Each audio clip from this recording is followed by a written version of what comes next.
minutes. We'll just get started now. So welcome. I'm going to be talking today about pen test war stories and then easy ways to make my job harder.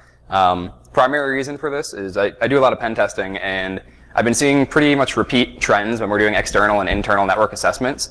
Not going to be talking about phishing, not going to be talking about web apps, just kind of internal, external, and then pivoting once you're on the internal network. And we've been seeing a lot of repeat vulnerabilities that I don't want to talk about people's patching programs per se, but more or less kind of some configuration vulnerabilities or issues that they haven't really deployed their environment as secure as it should be. And these are pretty easy ways for us to get in. So just starting off, who am I? Security consultant with Rapid7. My name is Aaron. I had the obligatory Aaron because someone's going to say it before me, so I got the punchline there. Previously worked as a Linux administrator, and then I moved to the financial sector as a security analyst for a little while. But again, now with Rapid7, been doing pen testing there for a while. So yeah, we're going to start it off with a story. Since I said there's going to be war stories, those are usually the most fun part. Like I said, I love my job, but lately things have been getting very repetitive. It's become a trivial process to break into networks. And it's not every company, but most of the time when I'm set with an external network and then I'm supposed to, try and get into the internal network and then get the sensitive data, we get there 9 times out of 10. And it's because of, again, trivial things. I don't want to say stupid things. I don't want to put anyone down, but they're pretty basic issues that really should be patched. And so I wanted to bring them up in this presentation so that hopefully you can use them in your network to make it more secure. So yeah, going into the story. At a high level, we had an external network test maybe 5 months ago, and we were given permission by the client if we got into the internal network to go as far as we wanted. And so about the first hour of testing, we started our service enumeration on the external network, and we're looking for things to hack into. And we also start doing password spraying at that point and trying to get into exposed portals, VPN, Outlook, Citrix, anything like that, anything we can use to pivot internally. And so in the first hour, we found some weak domain passwords, we got into the network, and now we're on the internal network. So we call up the point of contact. And he's like, oh, okay, you're on our internal network, but we've segmented our network. We have a healthcare data environment, and that has all of our patient records. So if you can get into that, that's a big issue. But you're just on a corporate network. That's no big deal. So we call them back 30 minutes later and say, hey, we're in this primary database called healthcare database. We're looking at about 250,000 records. Was that critical enough? And they gave us kind of a stop sign at that point. Stop hacking our network, stop. And it was all before lunch on the first day of our test. And not to say they had bad security, they had a really rigorous patching program, but there was just a few poor things that weren't, things that were poorly implemented that we were able to exploit and quickly move through their network. So this whole talk is going to be going over, again, some of those really basic things that we find. So check summary, I'm not even going to start here again. External network, internal network segmentation. So starting with the external network. Top 3 ways I like to get in, outside of, exploiting unpatched machines, which isn't very common to find machines externally facing that you can, pull an RCE off of, because if you can, then I'm pretty sure they're already compromised and you won't be the first person to plant your flag there. So top 3 ways I like to get in that aren't often thought about: weak domain passwords with weak egress filtering, lack of multi-factor authentication. Unfortunately, a lot of companies don't MFA everything that's external and employee resource, and then exposed web administrator panels. Starting off with weak domain passwords. Passwords are the downfall of every company who uses them solely for their security. If you're relying on your passwords to protect, your sensitive servers, protect your external network from someone getting on the VPN, then you're probably going to fall prone to one of our common attacks on how we get into the internal network. Ways we usually discover them: weak passwords, password spraying, and then a lack of network egress controls. So starting off, password spraying, first thing you have to do is build a user list, and you want to go online, do open source intelligence to try and find as much as you can about that company and their employees. So we looked at LinkedIn, we looked at Facebook, we looked at Twitter, and we try and take employee names and we put them into the formats that they're most likely signing in with. So let's say they use first initial, last name, so J Smith. We're going to try J Smith and then a bunch of other names we find, put them in that format, and password spray against portals. Also, you have document metadata, Google Dorking. You can extract information from document metadata to get their username format as well if they're using something very obscure where it's not like a first name, last name. So you can look around at that to build your initial list before you start password spraying. You can also do active reconnaissance. So one way to do that is Outlook Web Access. There's a timing attack out there where you can spray the Outlook portal with just accounts, and it'll come back and tell you if those accounts are valid or not. So then I can take the census data for the past 30 years, spray it against it with possible username formats, and see if any come back valid. so I can try and get into Outlook. And then also company login portals that give verbose messages saying, this user is invalid instead of an invalid user or password was entered. So extracting metadata. I really like this one because a lot of companies, well, not a lot of companies, but some companies think they're tricky and they go, oh, we don't use a common username format. Instead, we come up with a special username format that is not related to their name, and so you're never going to find it for password spraying. And they think that's their bulletproof security by obscurity. Well, document metadata. If you have Microsoft Word documents or Microsoft Office documents out on the internet, you can just Google Dork, you type site, and then the site you're looking at. So you pick a company, and then you type file type, and then doc. It's going to list all their doc or .x files out there. You can right-click on them, go to details, and if they haven't scrubbed the metadata, you'll have the username right there. So you can see, like, they're using, it's AIUHT18. Sorry, can't read it in the back. That's one of the usernames, and it was last saved by Julie, and then I just blurred out the last name. But obviously, Julie, her name isn't in the author section, but it was a way we figured that out. And often when companies do or use this format, they do it through an iteration. So I might password spray now AIUHT1 through 10,000 and see how many hits I get. And slightly modify the end to see how many valid hits I might get during a password spray attack. So PyFoca or Foca, it's a really good tool to go out and just mine the internet, go to Google, go to Bing, look for these documents, and extract that information for you. It'll download the documents, extract the metadata, and tell you everything it can find about that company. Active reconnaissance. So this is where you're no longer doing open source intelligence gathering. You're actually hitting their portals. If they have a WAF or they're monitoring their external environment, then they're more likely going to catch you at this point. But for some reason, people like to monitor only their VPN portals and not so much their Outlook web access portals, or some what they deem less sensitive. Well, OA is really sensitive in my opinion. So yeah, this is active reconnaissance. You can see user does not exist in this test portal we have. It's very common to see that though on homegrown websites where they just straight out tell you this isn't a valid user account. That's great. I spray it with a bunch of information. I get valid user accounts that way. And the Outlook timing attack I was talking about, if you have an OA portal exposed externally, and this Metasploit module to do it, you can spray the list of usernames that you have, and if you get a return within like 0.2 seconds, it's a valid username. If the return is 4 seconds or longer in the response time, then you know it's an invalid user. It's just the way the Outlook goes back and queries the domain controller and doesn't have that user cached anywhere, knowing them as a valid user. So once you have your giant user list, the next thing you do is start password spraying. So we like to call it password spraying the seasons because users are predictable. Users love to use passwords that rotate with your 90-day rotate policy. So season year, very common. Summer 2017 has gotten me DA so many times this year. It's sad, but it's true. Along with welcome company, so welcome 2017 for new employees who haven't changed their password, or company name 2017, so like Rapid7 2017. Again, very common passwords. Help desks like to set them during the resets, and users don't like to change them because, oh, I can remember that. So we start spraying those passwords on the portals, looking for any valid hit with all those user accounts we just figured out. Tools, you can use Burp Suite, you can use Metasploit, MyBFF, which is something written, one of our guys at Rapid7 wrote that, and it basically does a bunch of different login portals. You can do like Outlook, you can do Citrix, you can do VPN portals. He has a lot of different timing attacks built in there as well. Anything that does user enumeration that's a publicly known product, he has that built in there for active user enumeration. So, getting into a war story after the boring spiel. Cheers to summer 2017. Like I've said, summer 2017 has been great this past summer for getting domain admin or just getting into a network to begin with. This is stupid simple. It sounds like how could this be considered hacking? It's not, and this is why I said my job is getting boring. It's more of just guesswork and getting into your network, and I don't even feel good about it anymore. So assessment story, we had this company, and they only had like 100 users on LinkedIn, but they had a VPN portal and didn't have two-factor authentication. They also had an Outlook portal. We knew their VPN portal they were constantly monitoring for failed login attempts, so if we tried to password spray it, we'd get blocked immediately. They weren't monitoring Outlook. We just threw like, a few random attempts at it from one of our bogus IP addresses to see if they blocked it, and they didn't.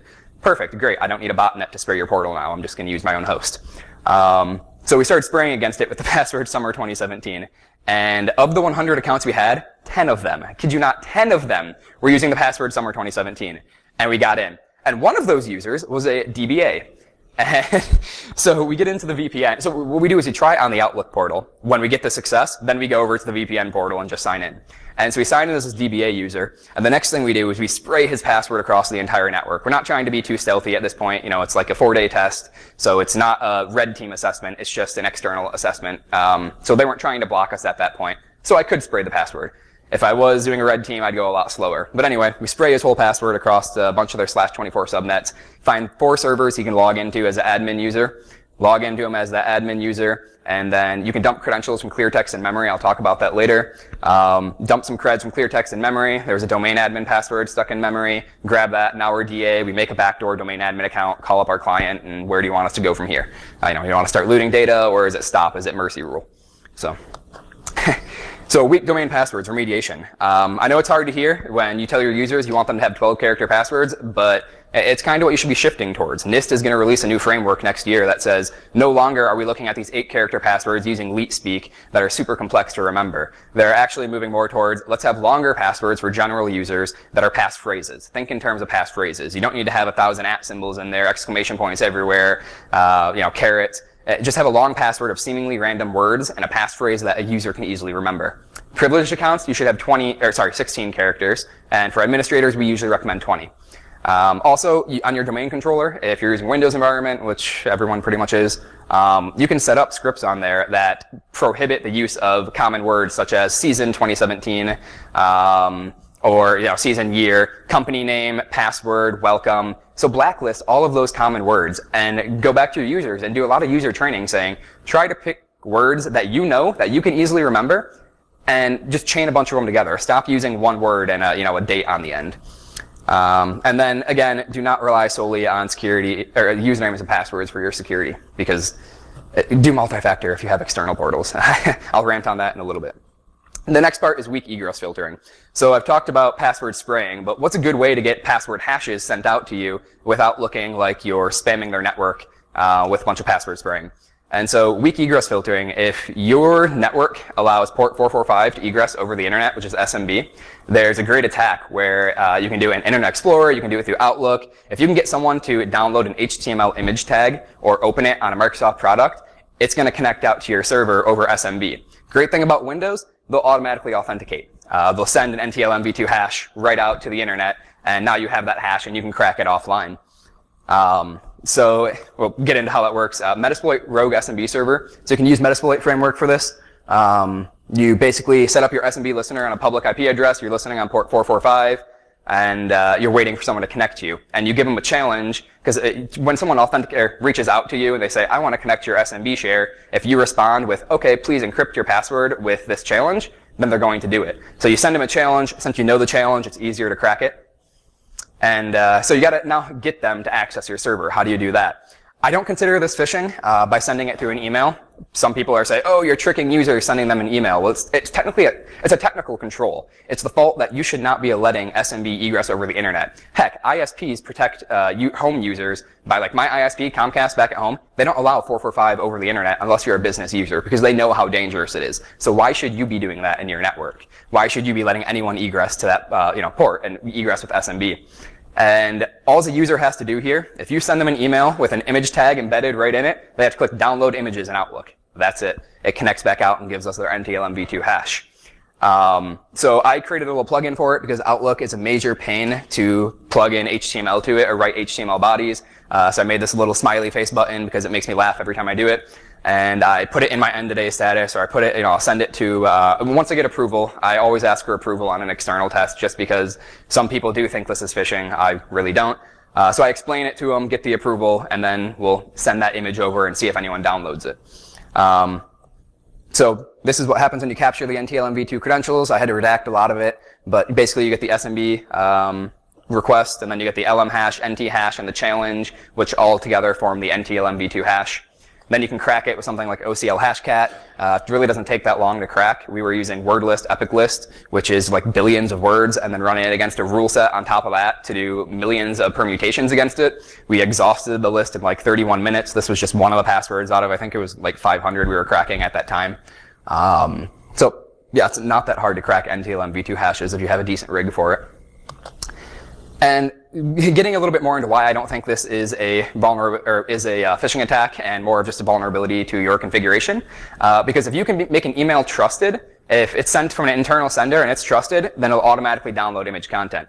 So we had one pen test recently, and the client said, okay, you can find 3 users on the internet and send them this SMB image tag. We'll see what happens. So we found 3 users. We sent nothing in the email body, nothing in the email subject line. We sent it from a random Gmail account, and all it had was the little red X box that was like a non-downloaded image.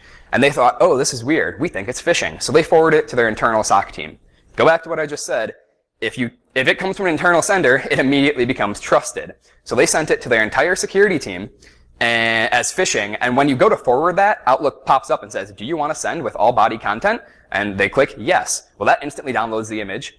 It connects out to my server, I get their hash, goes to their SOC team. Their SOC team only has to click in the preview pane, and all of their hashes came back. So we were only expecting to get 3 user hashes, and we got about 20, and they were all privileged accounts. Their SOC team had no clue. And we knew they had no clue because we were in their email accounts at this time through OA, looking at their emails they were sending back and forth saying, why'd you send us this as phishing? We don't see anything wrong with it. So we're sitting there in their accounts, and so once we had access to those, we migrated over to their vulnerability management server because, Rapid7, Nexpose, if they have Nexpose, I want to get into it, it's fun.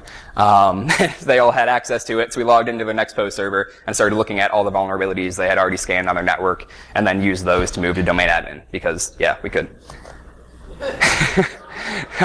So I'm not saying we have a backdoor. I'm saying we use their accounts to sign in I don't want any misinterpretation there.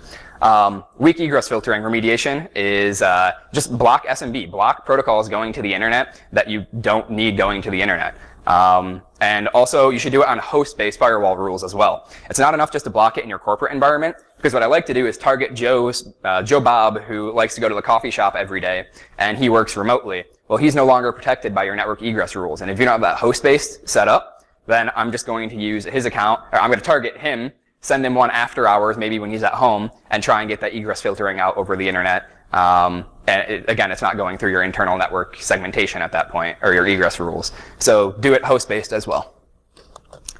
All right, so now getting on to my rant on lack of multi-factor authentication. Rapid7 released this paper called Under the Hoodie. I don't know if anyone's seen it.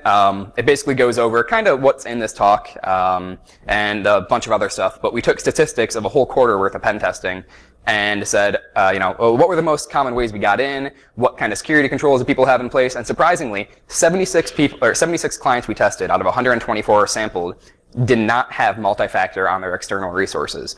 When we see that, that's probably 76 that we got to the internal network on, to be honest. And not all pen tests were, scoped that way.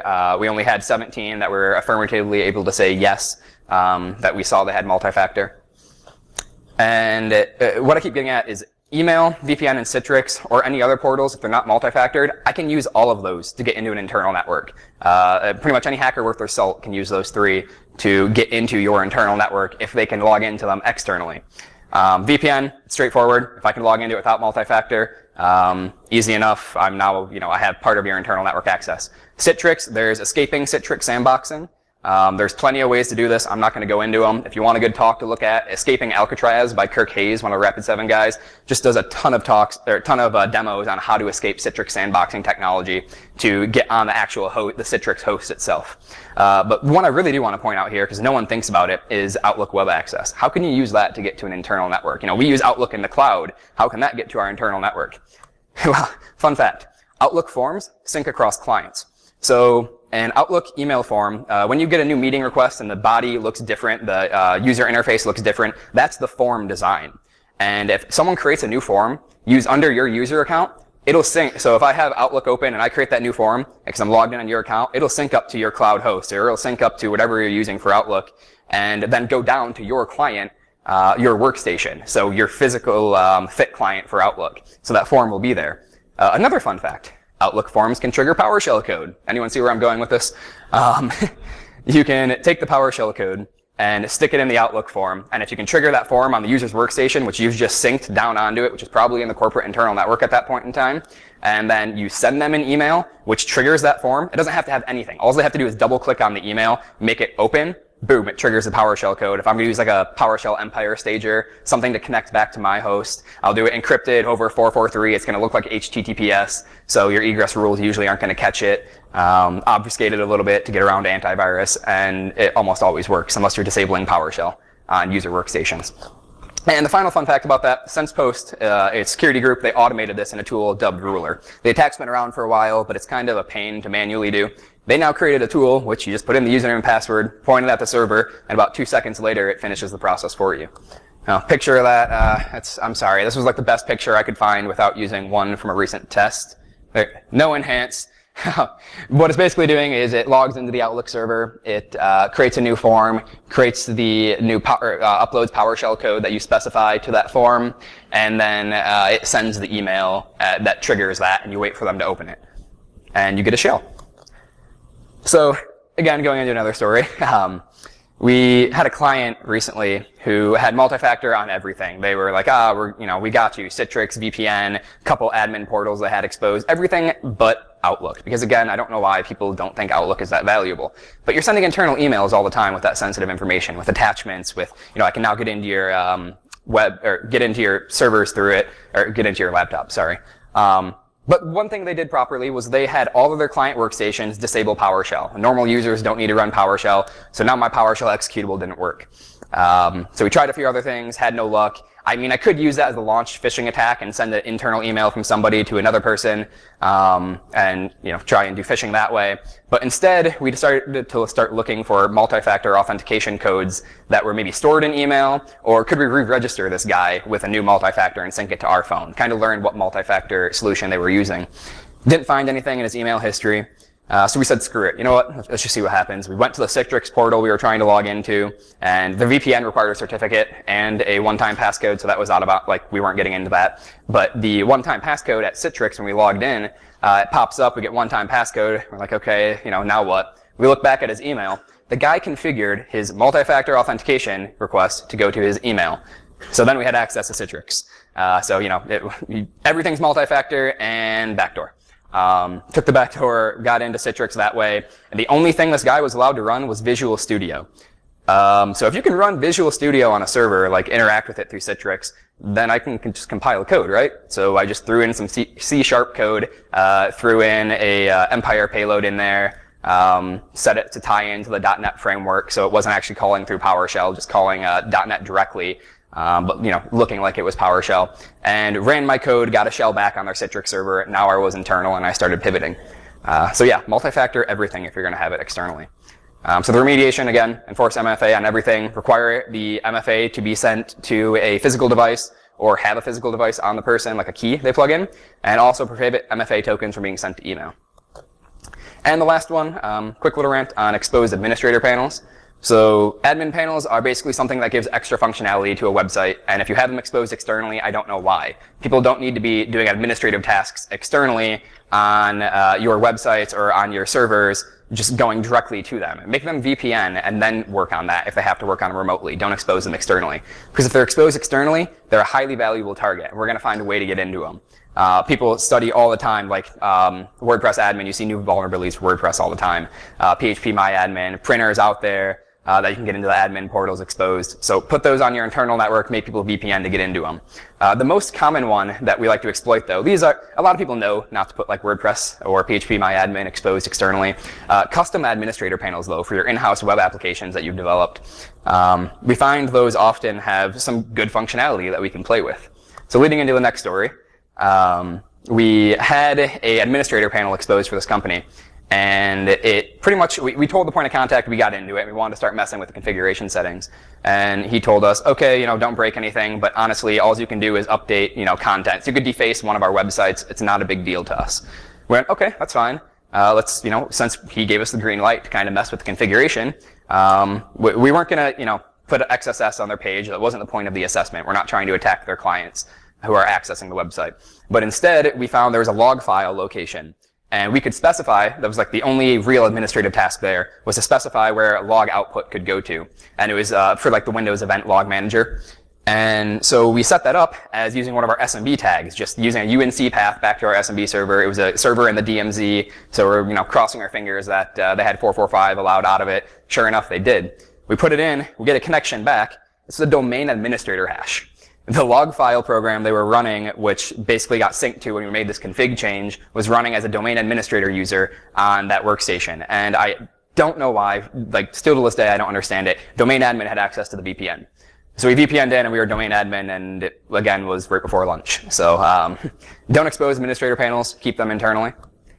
And now let's move on to the internal network. So talk about a few ways we get into the internal network. What do we do once we're there? How do we try to move as quick as we can and escalate our privileges within the network? Common ways: lack of principal of least privilege, legacy broadcast protocols, SMB signing disabled, cached credentials in memory, and then insecure storage or insecure password storage and group policy preferences. So first one, I'm not going to really go into a lot on this, but it's going to come up in all the other findings. If you aren't following a principle of least privilege, if you're allowing your employees to all have local admin on their workstation, and you're allowing domain admin accounts to log into that workstation, well, if a domain admin logs into a workstation and someone has local admin on it, they can just start a process as a system user, migrate into that domain admin process, and assume their privileges on the domain and create a backdoor account right off of it. So really having that separated segmentation of user access helps prevent privilege escalation through the network. So limit local admin access. Admin accounts should not be used for general business tasks. You shouldn't be running as a domain admin or server admin user checking your Outlook email. And you should also break administrative accounts into 3 tiers so that if one tier gets compromised, it's not going to be used to get to the next tier. So workstation administrator accounts, again, seldom used, but have your workstation admins can only log into certain workstations. Your server administrators can only log into servers. Your domain admins can only log into the domain controllers. Don't let a domain administrator log back into a server, because again, that same scenario, if they log into a standard server, and somebody else was able to, get a shell on it because Eternal Blue, MS, 1710, something like that, their system level access, and your domain account or domain admin logs into it, they now have access to your domain admin account. And so yeah, that'll come out in all the other vulnerabilities. So let's skip over to legacy Windows broadcast protocols. This is just like a classic show up, plug your laptop in, get hashes, and crack them. If you're running LLMNR and MBTNS, which is default on Windows 7 and below, I think it was introduced in XP, then it's basically sending broadcast requests over the entire internal subnet you're on, looking for file shares or looking for trying to resolve host names when DNS fails. It's a backup to DNS. And we can use this to trick the server and say, I'm the file share instead, connect to me. And again, back to the whole SMB authentication. As you can see, there's a pattern in a lot of this. Get someone's credentials and then use them. It's all the tricky ways we can get your credentials, basically. So poisoning LLMNR and MBTNS, the way we usually do it is the victim's going to reach out to the DNS server. Where's file share 01? DNS server's like, I don't know where file share 01 is. So the victim goes out to the /24 or whatever his broadcast network range is and says to everybody, does anyone know file share 01? And if you're running as the attacker, you go, I'm file share 01, connect to me, send me your credentials. And you capture them that way. And you can use this with Responder or Metasploit, 2 common tools used to exploit that. And this is a hash captured with Responder. Again, back to the principle of least privilege. This was just taken from a website, blog talking about LLMR, WPAD, and MBTNS. But for their example, they used an administrator account for it. And if someone's running as an administrator account on that workstation when they make that request, you're now capturing those administrator hashes. If you had that principle of least privilege applied, then the impact would be much less. So remediating it, you can disable LLMNR and MBTNS on your workstations. You can push it out with group policy. And then also follow principle of least privilege to mitigate the impact if you really can't get rid of those protocols for some reason. Next one, SMB signing. When you have this set to disabled, it basically verifies an authentication request when you're conducting a man-in-the-middle attack and prevents someone from forwarding an SMB authentication request. It's a 16-year-old attack. It's been around forever, but no one ever sets SMB signing to required. Not sure why, but 9 times out of 10 when we're doing pen tests, we see it as not required. So how the attack works. You have the victim. He says, yo, can I authenticate over SMB to the attacker? Because you forced them to do it through an image tag, through Responder, whatever it is, you got them to authenticate to you. The attacker is like, yeah, sure, 1 second. Goes over to a target server with SMB signing disabled and says, hey, can I authenticate over SMB? The target's like, yeah, sure, encrypt your password with, this challenge. And the attacker's like, awesome, thanks. Goes back to the victim. Hey, victim, can you encrypt your password with this challenge that I just took from the target? And victim goes, sure. Victim sends back the encrypted challenge. The attacker relays that all the way to the target. Since there was no signing enabled, the target and the victim don't realize that, they're both talking to the guy in the middle.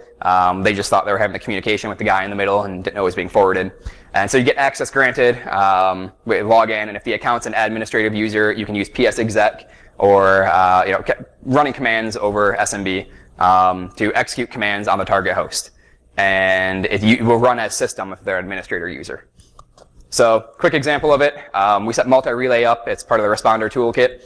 And it's basically listening for any user admin that connects to us. So we're doing responder against the whole network, poisoning LLMNR and MBTNS. We're targeting a specific server there, 10.0.0.171. They had SMB signing disabled or set to false.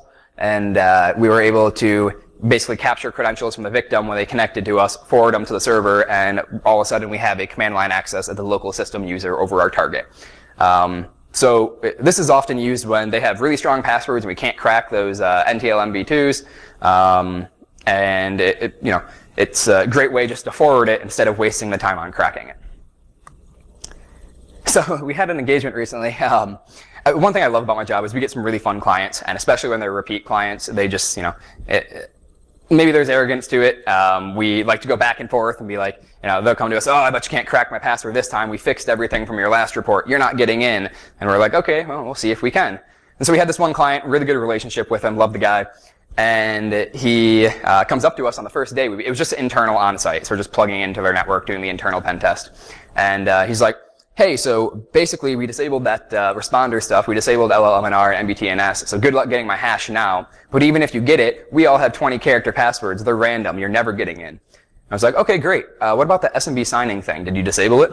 Well, no, but it's okay for now. It's later on the roadmap.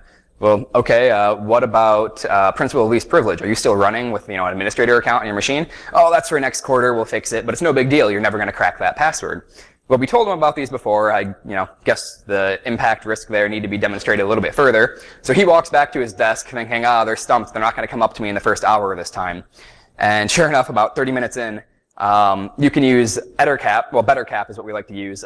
Basically do man-in-the-middle attacks against traffic. We're on the same local subnet as the guy. So we man-in-the-middle attacked all of his HTTP traffic going out to the internet. And we injected image tags into every HTTP response. And so in his browser, it's just constantly trying to render. And those image tags, the same ones we use to capture SMB hashes that I was talking about before, they're just connecting back to us. And we're forwarding this to their Carbon Black server, where he's an IT security guy. I bet you he has admin on Carbon Black. Sure enough, he did. So I walk over to his office, lean up against the wall, and he's like, what's up? Oh, where's the bathroom at? I forgot where it's at. He's like, oh, it's right over there. And I'm like, okay, great. And by the way, we have domain admin. And I just walk off. And it was, again, we had a really good relationship with the client. That's why we were able to do that. But it kind of fun things like that, where we really need to demonstrate the impact of, they're seemingly simple, but they get overlooked all the time. A lot of these exploits are, configuration issues that we see.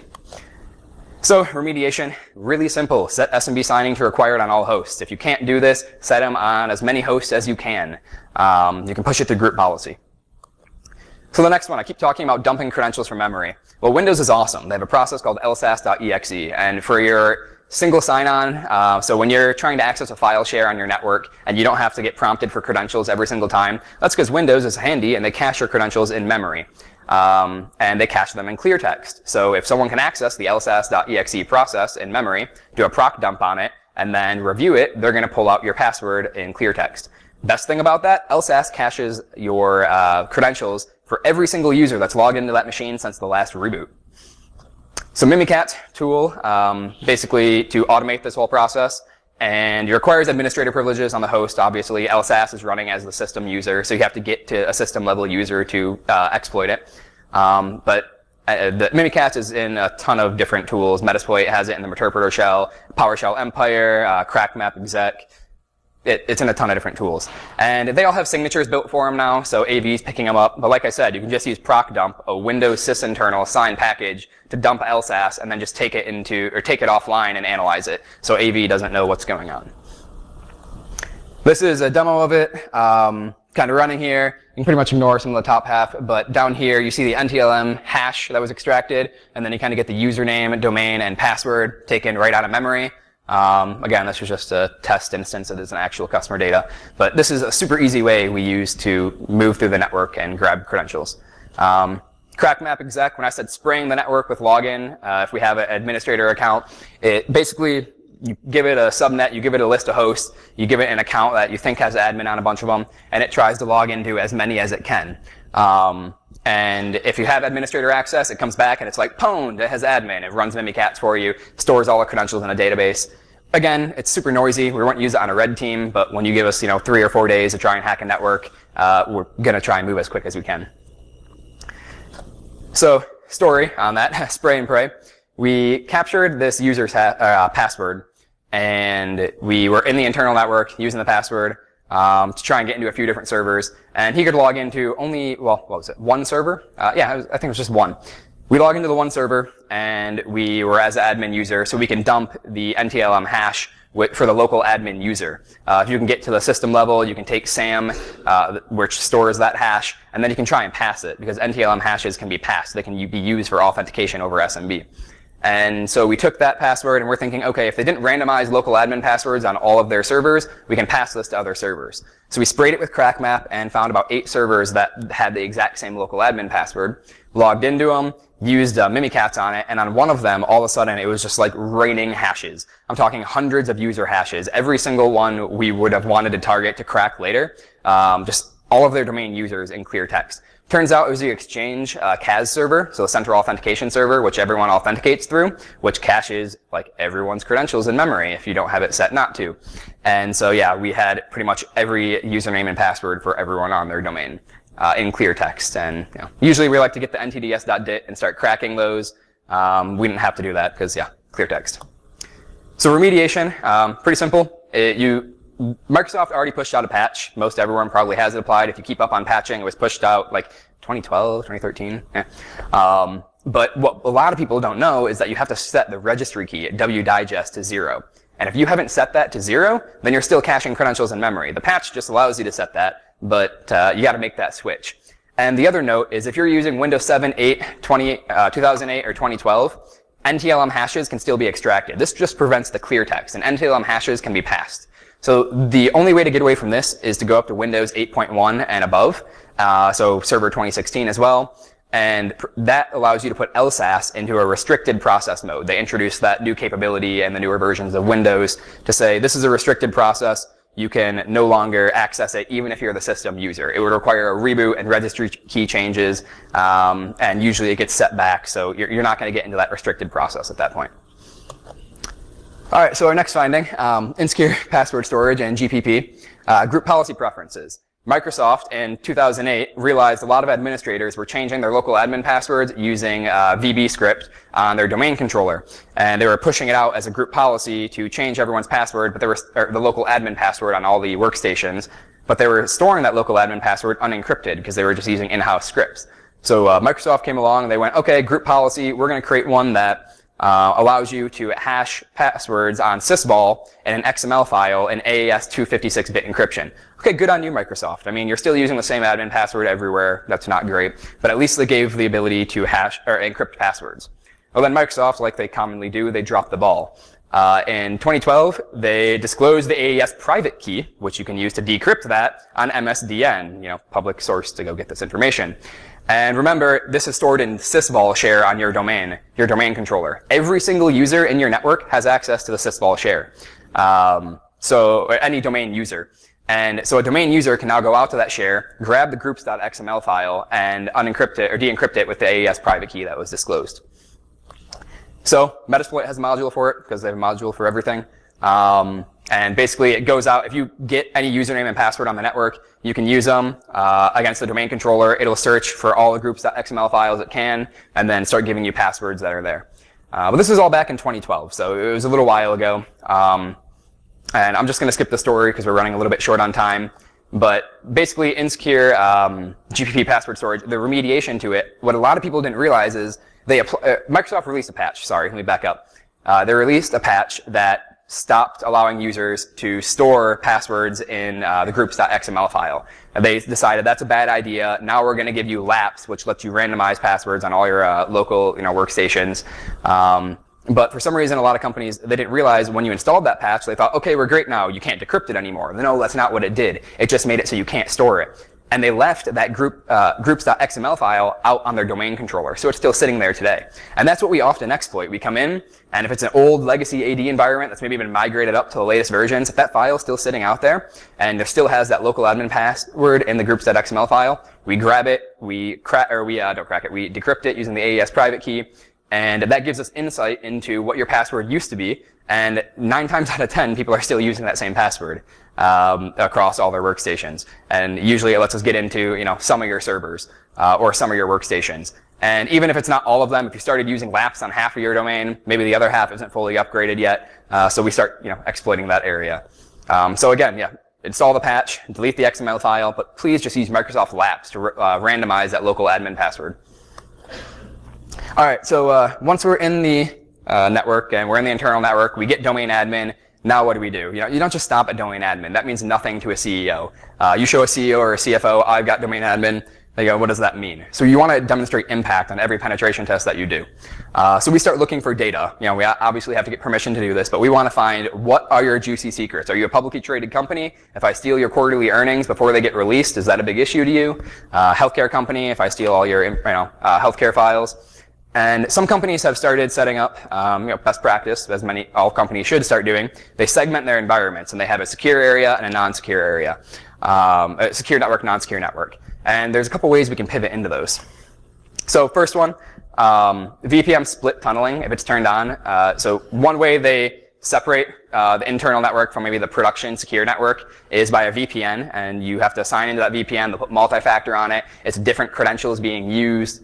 So if you compromise, the corporate domain, you can't use that to get into the other, more privileged domain. You don't know the password. You can't get multi-factor through.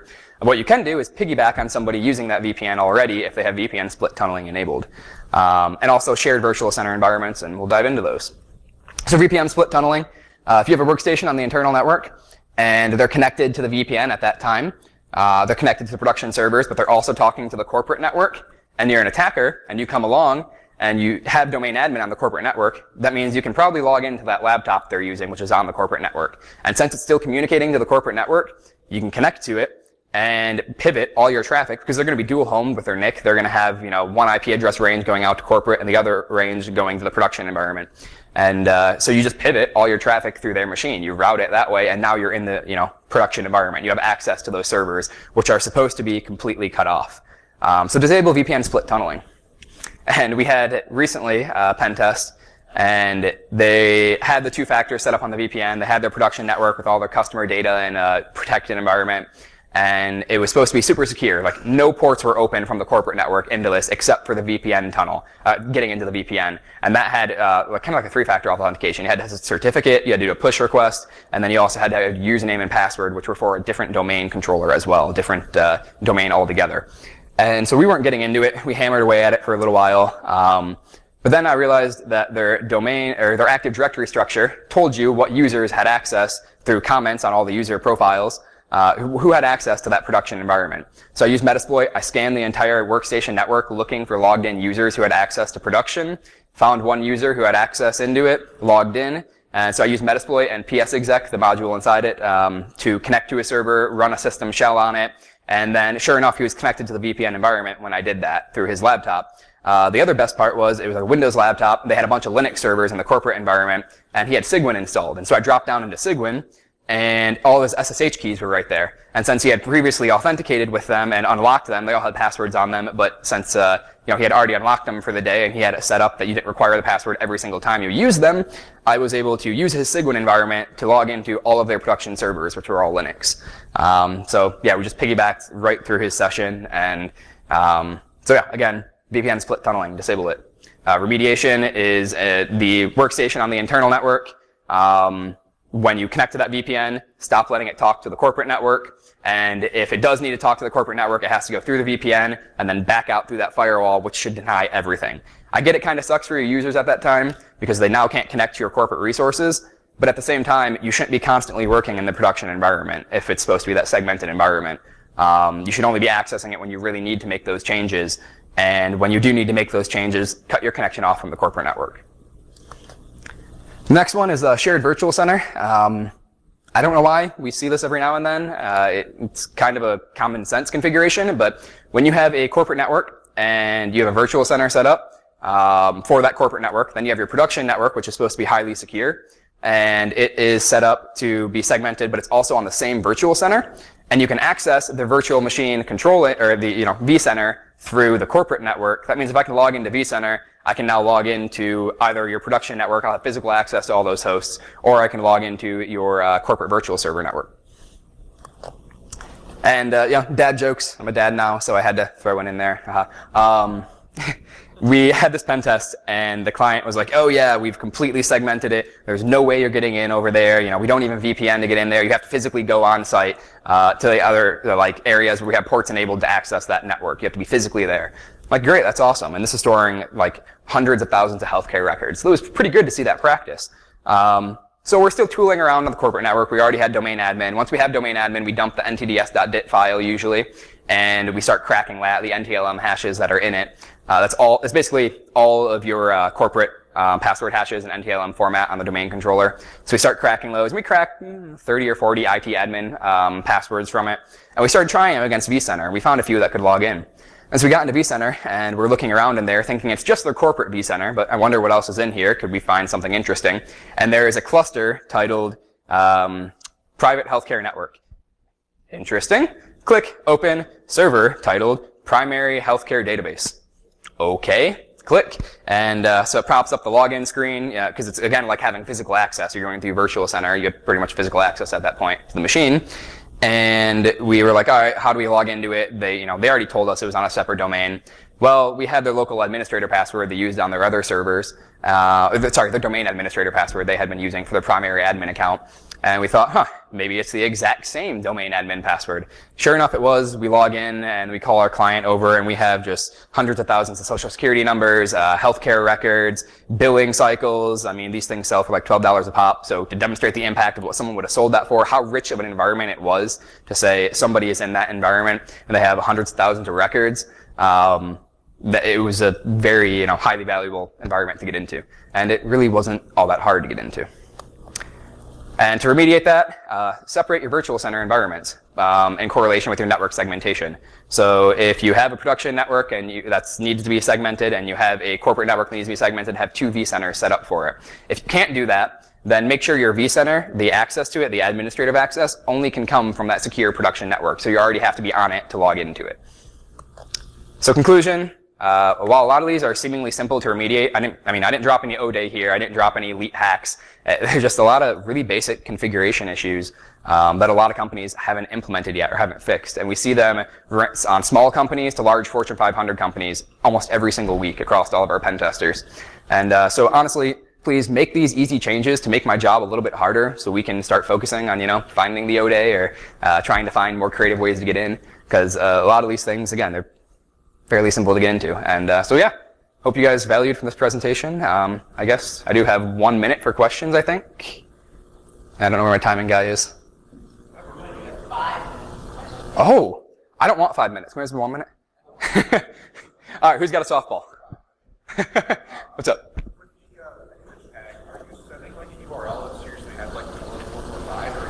No, so when you're specifying an image tag, you can specify like HTTP://.